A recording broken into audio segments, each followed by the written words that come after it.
ప్రభుత్వంలో 100 రోజుల్లోనే ఇచ్చిన మాట ప్రకారం 6 గ్యారెంటీలలో 5 గ్యారెంటీలను అమలు చేసి మీ చేత శభాష్ అనిపించుకొని మా రేవంత్ అన్న మాట ఇస్తే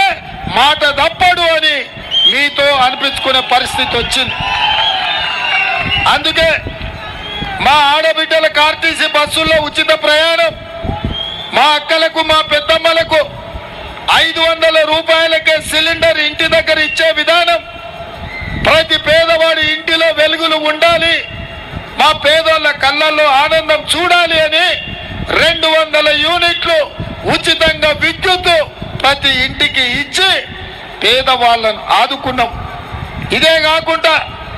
రాజీవ్ ఆరోగ్యశ్రీ ద్వారా పేదవాళ్ళు దవాఖానకు పోతే బిల్లు చూసి ఆ బిల్లు దెబ్బకే చచ్చిపోయే పరిస్థితుల నుంచి బయటికి తెచ్చి